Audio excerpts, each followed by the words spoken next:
এটা এখান থেকে জাম করেছে, আমি বললাম যে লেগেছে, বলছে না না লাগেনি। ওরে বাবা, আবার পোজ দেওয়া হচ্ছে। হ্যাঁ, ডোন্ট জাম, লাগ জায়গা। ওকে ওকে।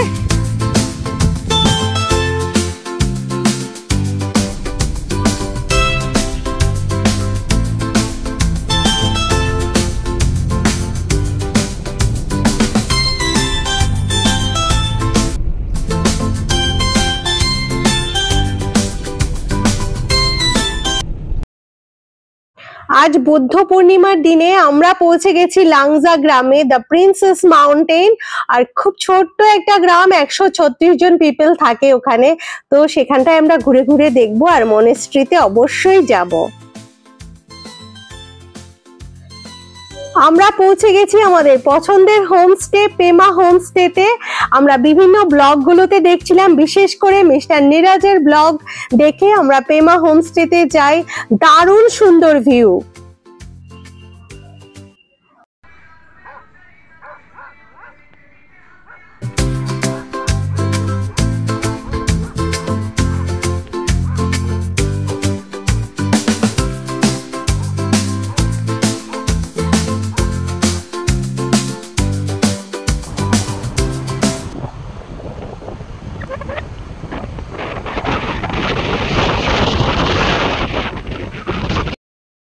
আমরা এখন চলে এসেছি হিমালয়ান ক্যাফেতে দুপুরবেলার খাবার খেতে। এখন প্রায় 1:30 বাজে। আছি কাজাতে। তো স্পিতি ভ্যালি ঢুকে গেছি। এখানটা বেশ ভালো লাগলো খাবার জায়গা হিসেবে। গাড়িটা আমরা একটু বাস স্ট্যান্ডের কাছাকাছি রেখে দিয়েছি। আজকে দুপুরবেলা আমরা প্লেন রাইস খেতে চেয়েছি, ওখানে না পেয়ে আমরা চলে গেলাম পাঞ্জাবি ধাবায়। হিমালয়ান ক্যাফে থেকে বেরিয়ে সোজা গেলেই উল্টো দিকে পড়বে পাঞ্জাবি ধাবা। তো সেখানে আমরা একটা করে থালি আর চিকেনের ঝোল অর্ডার করেছি। খাবারগুলোর টেস্টও দারুণ ছিল আর গরম ছিল। দুপুরবেলা পেট পুড়ে খাওয়া দাওয়া করে আমরা চলে এলাম পেমা হোমস্টেতে। দারুণ বড় সড়ো হোমলি অ্যাটমসফিয়ার, আগেই তোমাদেরকে দেখিয়ে দিয়েছি। আর ওখানে থাকলে তোমাদের একবারও মনে হবে না যে বাড়ি ছেড়ে কোথাও দূরে আছো। তো এই জন্য আমাদের মানে বেস্ট চয়েস ছিল পেমা হোমস্টে। পেমার মালকিন আমাদেরকে এক এক দিন এক এক রকমের খাবার বানিয়ে খাইয়েছে, ওখানকার খাবার। তো চলো পেমার যে কিচেন আছে সেইখানে তোমাদেরকে নিয়ে চলি, কি বানানো হচ্ছে ব্রেকফাস্টে আমাদের জন্য। দিদি ये रोटी क्या रोटी है? ये रोटी है तो आटे का ही, व्हीट का ही है। अच्छा, और आटा थोड़ा फाइन है ना। अच्छा, तो इसका आटा ऐसा होता है, थोड़ा मैदा नहीं है, ये ऐसा दरदरा होता है सूजी की तरह ना। अच्छा अच्छा अच्छा अच्छा अच्छा। तो इसको थोड़ा फाइन किया हुआ है। और आटे को रात को तैयार करना पड़ता है, फर्मेंट करना पड़ता है। अच्छा अच्छा। ये फिर हमारे यहाँ पे ठंड होता है ना, तो थोड़ा जैसा गर्म पानी में गूंद के, अच्छा, फिर सुबह तक को फिर ये ऐसा तैयार हो जाता है। अच्छा, फर्मेंट किया हुआ है। और सुबह फिर जैसे ही बैठते हैं तो गरम गरम ये सर्व करते हैं। গরম জল আর ইস্ট দিয়ে এই যে এই ছুটছুড়ে আটাটাকে সুজির মতো এটাকে রাত্রিবেলা মানে ভিজিয়ে রেখে দিতে হয় মাখিয়ে, তারপরে এটা দিয়ে বানাই এরকম রুটিটা। আর বিছানাগুলো খুব সুন্দর সাজানো গোছানো, একটা হোমলি অ্যাটমসফিয়ারে যেরকম থাকে। বাথরুম, স্নানের ঘরটা সব আলাদা এখানে লাগানো থাকে। এইদিকেও রুম আছে, এটা ভিউ রুম নয়, এটা ভিউ রুম নয়। আমরা ভিউ রুম নিয়েছি। যদি ভিউ রুম কেউ না নাও তাহলে অ্যাটাচ বাথরুম পেয়ে যাবে। এই রুমগুলোতে অ্যাটাচ বাথরুম আছে, কিন্তু আমরা ভিউ রুম চেয়েছি। এতে অ্যাটাচ বাথরুম আছে ঠিকই, এটাও নিলে নিতে পারো, কিন্তু আমরা দুটো রুম নিয়েছি ভিউ রুম। ওর বাথরুমগুলো আলাদা ঘরের বাইরে। কাজায় ঢোকার রাস্তায় বাজারের একটুখানি আগেই গাড়ি ধোয়ার জায়গায় আমরা এখন এসেছি। এখানে গাড়ি ওয়াশ হয়, কারণ যারা কাজার রাস্তা দিয়ে আসো তারা সবাই জানো যে গাড়ির যা হাল হয়, না ক্লিন করে কোনো উপায় থাকবে না। এই যে আমাদের গাড়িটা এখন এই অবস্থায় আছে, এই যে এই গাড়িটা ধোয়ার পরে, অল্টোটা ধোয়ার পরে আমাদের গাড়িটার লাইন তখন ধোয়া হবে। তো তোমাদের যদি কারোর এই প্রয়োজনটা লাগে কি গাড়ি ওয়াশ করতে হবে, যারা নিজেরা মানে গাড়ি নিয়ে আসো, তো বাজারের আগেই এরকম কার ওয়াশ করার জায়গা পেয়ে যাবে, কার ধুয়ে নিতে পারো। গাড়িটাকে ধুতে দিয়ে আমরা এদিক ওদিকে একটু ঘুরে বেড়াচ্ছিলাম আর নিয়ে নিলাম ছোট্ট একটা ভিডিও। বিকেলের পরন্ত শেষ আলোটা এসে পড়েছে অল্প অল্প বরফে ঢাকা পাহাড়ের গায়ে, আর পাশে নদী বের, দেখতে দারুণ লাগছিল, তাই নিয়ে নিলাম ছোট্ট একটি ভিডিও। আর ইতিমধ্যে আমাদের গাড়ি ধোয়ার কাজ শুরু হয়ে গেছে। আর এই রুটে যারা যাও কাজাতে তারা তো জানোই, আর যারা যাওনি কখনো তাদেরকে বলে রাখি গাড়ি ধোয়াটা মাস্ট হয়ে পড়ে, কারণ রাস্তার অবস্থা খুবই খারাপ। তো গাড়ি ধোয়া শেষ, আমরা চললাম কাজা মার্কেটে। কাজাতে স্পিতি ওয়্যার্সে এসছি, এই সৌম্য দু একটা জিনিস কিনবে। দোকানে ভিড়টা শুধু দেখো, আর জিনিসগুলোর যা দাম, এক একটা জ্যাকেট ট্যাকেট সব কিছু খুব দাম। কাজা মার্কেটে ঘুরতে ঘুরতে খুব খিদে পেয়ে গেছিল, তো আমরা খুঁজে পেয়েছি একটা দোকান যেখানে দুটি বিহারি ছেলে দূর দূরান্ত থেকে এসে এখানে দোকান দিয়েছে। নাম হচ্ছে রাজপতি পকোড়া কর্নার। নিমিষের মধ্যে, বিশ্বাস করবে না, ওদের জিনিসগুলো সব শেষ হয়ে যাচ্ছিল। এক হলো তাওয়া চিকেন, আর এক হলো মাছ ভাজা, আর এক হলো তোমার নানান রকমের ভেজ পাকোড়া, আর হচ্ছে ডিমের চপ। সবকিছুই ছিল খুব টেস্টি। আমরা একবার করে অর্ডার দিয়ে আবার করে অর্ডার করলাম, আর সৌম্যরও খুব পছন্দ হয়েছিল খাবারটা। তো দেখতে দেখতে কথা বলতে বলতে অনেকটা সময় পার হয়ে গেল, আর আমরা ওখানে অনেকক্ষণ ধরে বসে বসে খাওয়া দাওয়া করছিলাম, এটা সেটা করতে করতে অনেকটাই রাত হয়ে গেছে, প্রায় 8:30 9টা মতো বাজে। আমরা চলে এলাম হোমস্টেতে। শীতকালে সকালবেলা পেমা হোমস্টে থেকে হকি যে গ্রাউন্ড আছে, আইস হকি গ্রাউন্ডটা ঠিক এরকম দেখতে লাগে। কি সুন্দর না, পুরোটা বরফে ঢাকা, আর রুম থেকে দেখতে দারুণ লাগে। এখন আছি প্রেমা গেস্ট হাউসে। এটা হচ্ছে কাজা প্রেমা গেস্ট হাউস। এখানে কিন্তু প্রচণ্ড ঠান্ডা চলছে, এখন 10টা বাজে বেলা, আমাদের একটু বেরোতে দেরি হয়ে যাচ্ছে। অনেক কটা সাইট সিন করার আছে।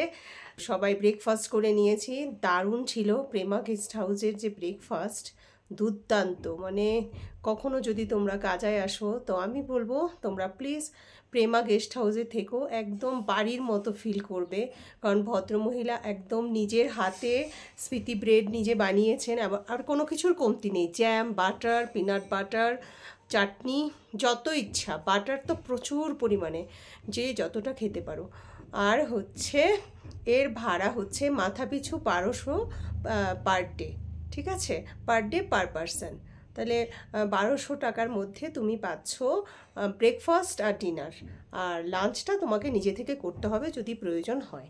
তো আমরা তাই করেছি। এখন তো রেডি, চলো যাওয়া যাক। সুন্দর জায়গা, দুর্দান্ত জায়গা।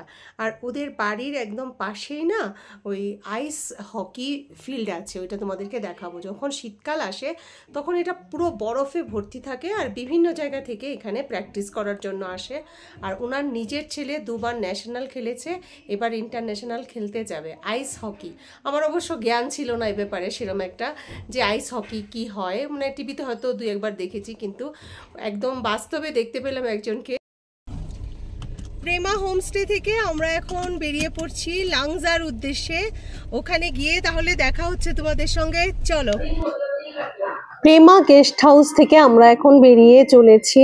এই রোডটাকে বলা হয় হসপিটাল রোড। যদি কখনো পেমায় যেতে হয় তোমাদেরকে, তাহলে হসপিটাল রোডে পেমা হোমস্টের খোঁজ করবে, আর নেটে তো ওদের সব অ্যাড্রেস দেওয়া আছে। আর একদম হকি বেডের উপর, মানে উপর দিকটাই হচ্ছে ওদের বাড়িটা। হকি, ওদের বাড়ি থেকে নামলেই হচ্ছে হকির যে গ্রাউন্ড, আইস হকির গ্রাউন্ড হচ্ছে ওদের বাড়ির ঠিক নিচে। তো আমি যতটা সম্ভব তোমাদেরকে অ্যাড্রেসটা এবং রাস্তাটা দেখানোর চেষ্টা করলাম। এই রাস্তাটা শেষ হলেই কিন্তু হাইওয়ে পেয়ে যাব আমরা আলোচনা করছিলাম আজকে আমাদের ব্রেকফাস্টটা খুব হেভি হয়ে গেছে, সেটা আমাদের কোনো ক্ষতির কারণ না হয়ে যায়। যদি হাই অল্টিটিউড সিকনেস হয় তাহলে পেট খালি থাকলে বেশি হয়, পেট বেশি ভরা থাকলে বেশি ভরা থাকলেও হয় না। আমরা আবার কিছুক্ষণ রেস্ট হয়ে গেল না, প্রায় ঘন্টাখানিক খাওয়ার পর। তারপর তোমরা স্নানও করেছো, খাওয়া দাওয়ার পরে অনেকটা মুভমেন্ট হয়েছে, অত হবে না অসুবিধে। তোমরা অনেকেই আমাকে ধন্যবাদ জানিয়েছো যে রাস্তাটার ভিডিও আমি বেশি দেখিয়েছি।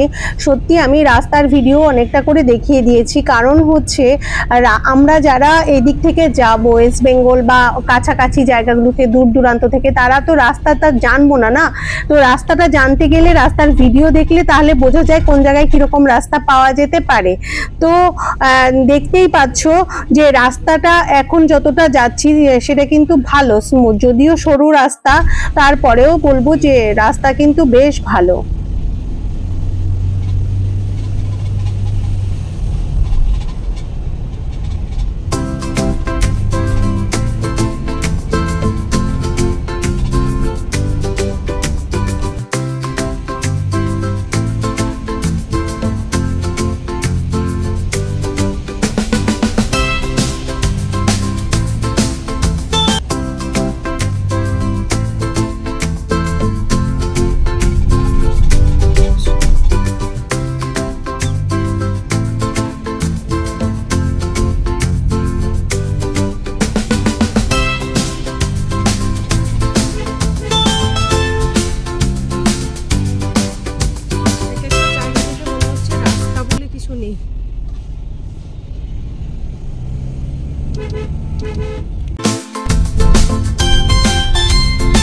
এখান থেকে শুরু হয়ে গেছে কাঁচা রাস্তা,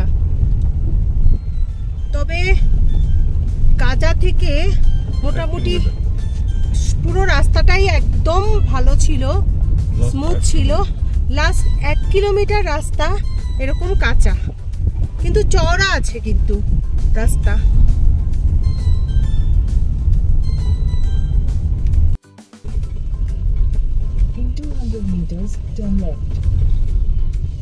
রাস্তাটা খুবই ভাঙাচোরা, 1 কিলোমিটার রাস্তা।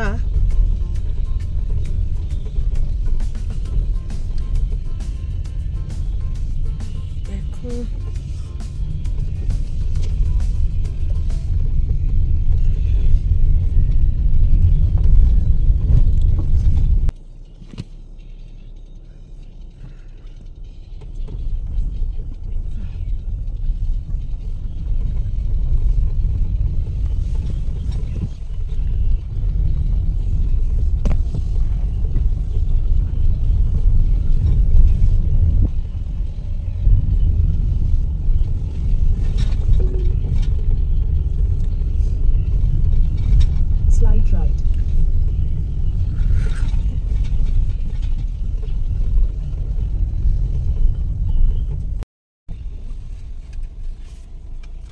জিজ্ঞাসা করো।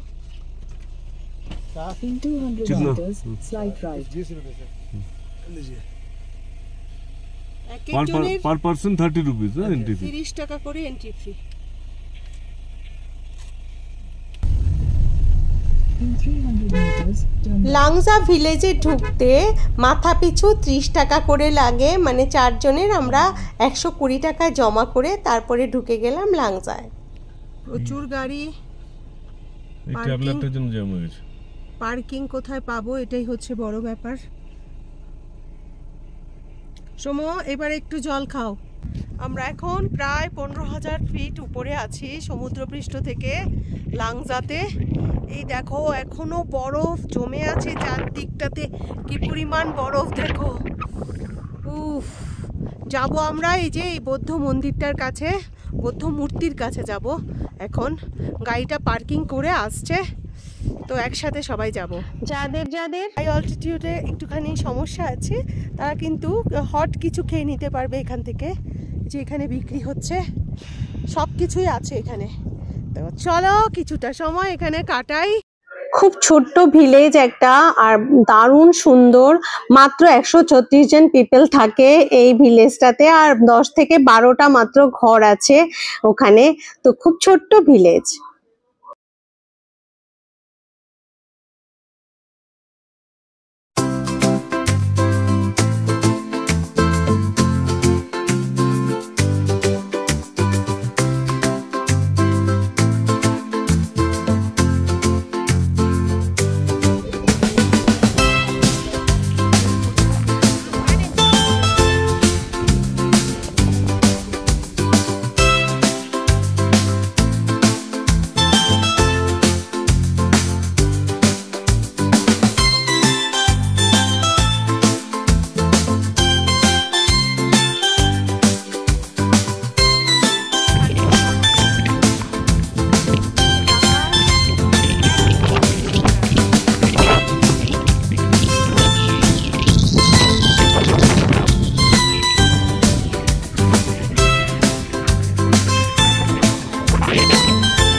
লাংজা এসে বুদ্ধ মূর্তির সামনে কিছুটা সময় কাটিয়ে এখন আমরা চলে যাব 1000 বছরের পুরনো লাংজা মনেস্ট্রি দেখতে। তো ভেতরে কিন্তু একটা উৎসব রব পড়ে গেছে, আর আমরা ধীর স্টেপ নিয়ে এই সিঁড়িগুলো বেয়ে বেয়ে উপরে উঠে যাচ্ছি, কারণ হচ্ছে ওখানে অল্প হলেও সবারই শ্বাসের প্রবলেম হচ্ছিল। আজ বৌদ্ধ ধর্মাবলম্বীদের জন্য একটা বিশেষ দিন। এখানকার ছোট ছোট বাচ্চারা লাংজাবাসীরা মিলে উৎসব পালন করছে। সবাই আজকে মনেস্ট্রি ঘুরতে আসবে। सत्तू का प्रसाद पूजा पाठ के लिए बैठो प्रसाद। এখানে একটা জিনিস বানানো হচ্ছে, সেটা হচ্ছে ছাত্তুর প্রসাদ বানাচ্ছে। এটা भैया नाम बताए इसका। सबा का पाते अच्छा अच्छा अच्छा।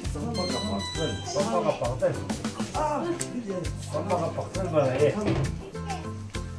আটা দিচ্ছে, ওই সেই বিখ্যাত ঝুরঝুরে আটাটা এখানকার, তার মধ্যে জল দিচ্ছে।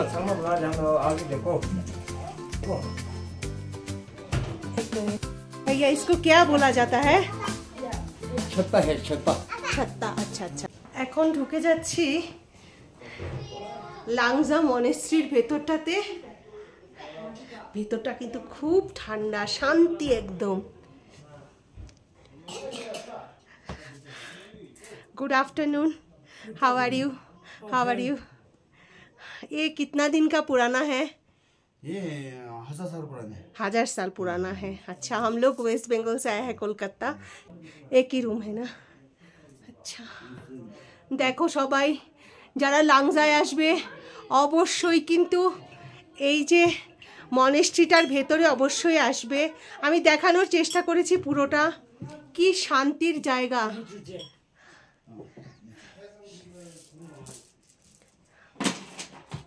आप कहाँ से है?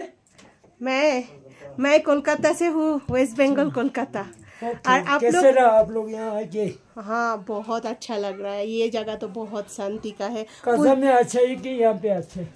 हाँ, काजा में नहीं, यहाँ पे अच्छा है, जरूर यहाँ पे अच्छा है। ऊपर जाना जो कॉमिक में। हाँ, कॉमिक में जाएंगे अभी। अच्छा अच्छा अच्छा अच्छा। कोई प्रसाद है, ले सकते हैं प्रसाद? थोड़ा सा 1-2 दे दीजिए। আমাকে এই প্রসাদটা দিল, জবের দানা।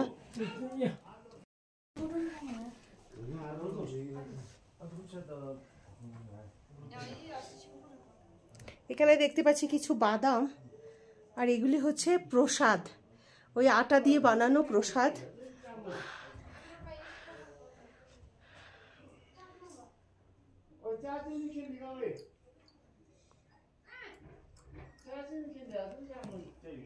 এখানে কিছু লাংজার বাচ্চারা খাওয়া দাওয়া করছে, দেখো এটা খাচ্ছে, এই যে আটা দিয়ে বানানো। লাংজা মনেস্ট্রি দেখে আমরা এখন চলে এসেছি আমাদের গাড়ির কাছে। আমরা এখন অন্য ডেস্টিনেশনে চলে যাব। জায়গাটা আমাদের দারুণ সুন্দর লেগেছে, তো চলো যাওয়া যাক। আমরা এখন চলে যাচ্ছি লাংজা থেকে কমিক ভিলেজ দেখতে। এটা হচ্ছে ওয়ার্ল্ড হাইয়েস্ট মার্টিরেবল ভিলেজ।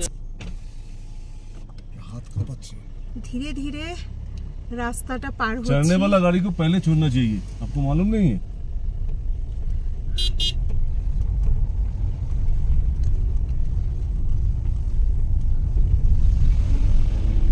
চালাতে শিখেছি কি শিখেনি, চলে এসেছি।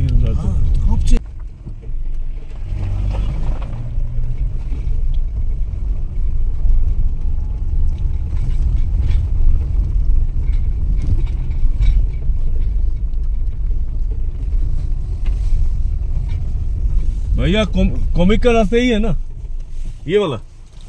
Thank you. কমিক যেতে যেতে আমরা রাস্তায় বারবার পেয়ে যাচ্ছিলাম এরকম সাদা বরফ, আগে থেকে জমা বরফ, কিন্তু দেখতে দুর্দান্ত লাগছিল, খুব ভালো লাগছিল বরফ দেখতে পেয়ে।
80 U-turn.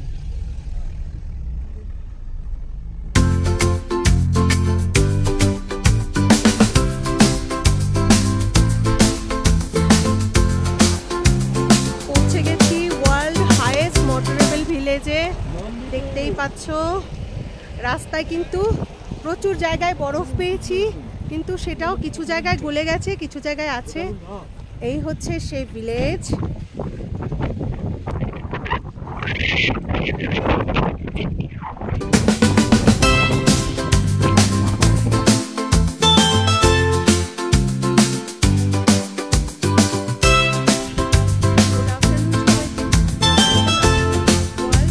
মোটরেবল ভিলেজে তো সেখানে কিছুক্ষণ কাটিয়ে তারপর আমরা হাইকিং যাব।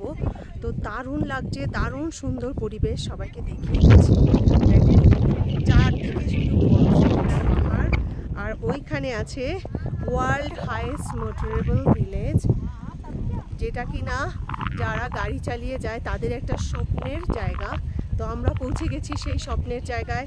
যদি ভিডিওগুলো ভালো লাগে তাহলে অবশ্যই লাইক কমেন্ট শেয়ার করে দিও, আর আরেকটু ভালো লাগলে অবশ্যই ফলো করে দিও, সাবস্ক্রাইব করে দিও। তো চলো ভিলেজটা ঘুরে ঘুরে দেখি আমরা এখন।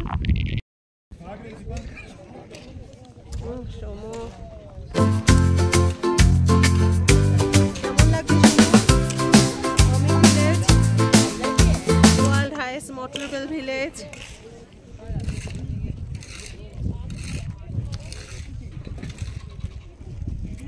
কারোর যদি খিদে পেয়ে যায় কমিকে এসে এখানে কিছু খাওয়া দাওয়া করে নিতে পারবে।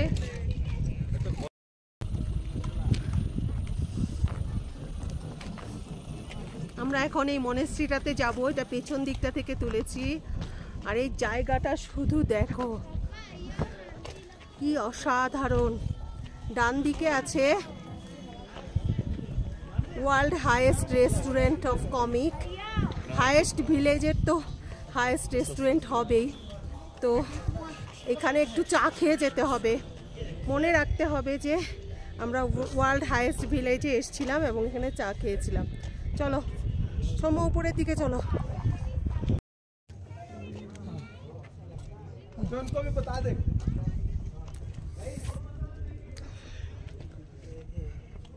আয় সোমো, এই পাশে এসে যা করার করো।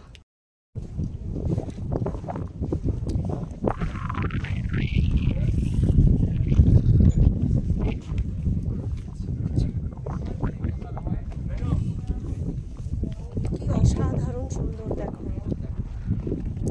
অসাধারণ অসাধারণ বলে আমি ক্লান্ত হয়ে যাচ্ছি, কিন্তু প্রকৃতির অসাধারণ রূপ থামছে না। আমি কতবার অসাধারণ বলবো।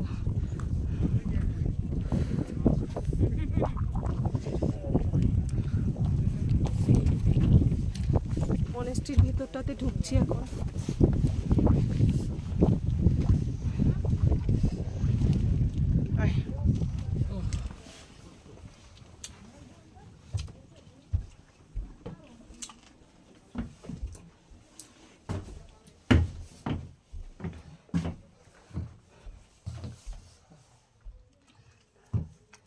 कैमरा अलाउड है? नहीं जी, अलाउड नहीं है। ওকে, মনেস্ট্রির ভেতরে এখানে লেখা আছে can go up.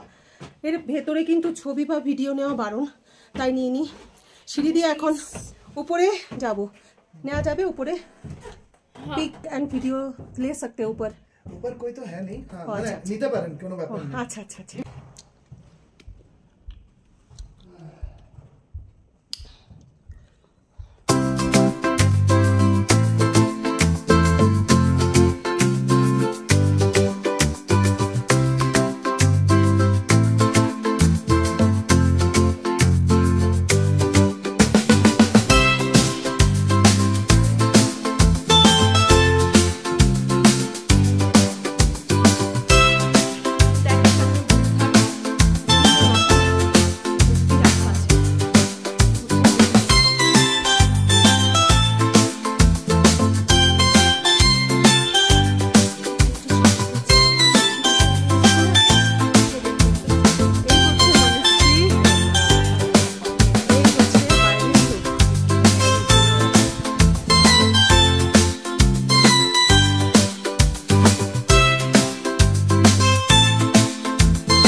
World highest motorable village comic থেকে রওনা হয়ে যাব হচ্ছে ওয়ার্ল্ড হাইয়েস্ট পোস্ট অফিস হিকিমের দিকে।